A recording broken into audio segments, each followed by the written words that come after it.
বাহারে ছুটে যাবো সেই বুড়ার কাছে, তাকে এমন শিক্ষা দেব যাতে তার চিরদিনই মনে থাকে। নারদ ভাগ্নে চলো।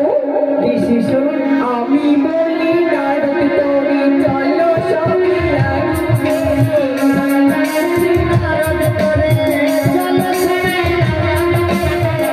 আমি বলি নারদ তোরে চলো সবই লাগবে।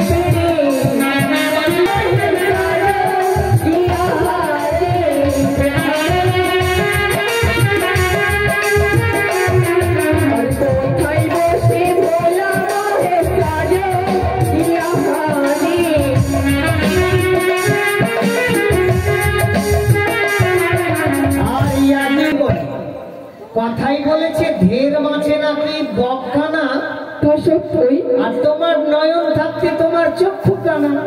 কি বলছো তুমি নারদ ভাগ্নি?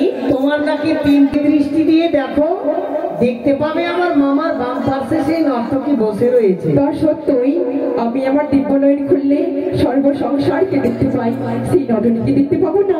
তাই তো, তাই আমার দিব্য নয়ন খুলে দিলাম। ওই তো সেই নারদ ভাগ্নি বুড়ারে বাম পাশে বসে রয়েছে। কাজটা করবো, কচু কাটা করবো, আমার যা মনে আসবে আমি তাই করবো, তুমি শুধু পশ্চাতে থেকো। আমি তোমার পিছনে থাকবো, চিন্তা করতে হবে না। অবশেষে বাপ ছালটাও খুলে নিতে হবে। থেকে বুড়া তোমার পড়িয়ে মরে ঘরে ভাত নাই, তুমি কারো নৃত্য কি পর নারী লইয়ে তুমি ইয়াছো নৃত্য গীতে উপবাসে দিন যায়, পেটে পুড়ে থাকে। খাবার বেলা হলে বুড়া পাও ধুইয়া বসে, নেশার ঝাঁকতে বুড়া সকলই অন্য খাও, মরে সোনার কার্তিক গণেশ অন্যতে রলায়। লজ্জা করে না তোমার? ক্ষান্ত হয়ে ভাবরে, ক্ষান্ত হয়ে সংযত হয়ে কথা বলো দেব সভা। মুখরা চণ্ডী দুই জানে ত্রিভুবনে পথে নিন্দা ছাড়া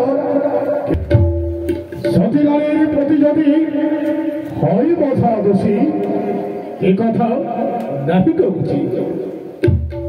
শিবমতির গতি ব্রহ্মাণ্ড অখিলবতী, অচিন্তার রূপে নিরাকার।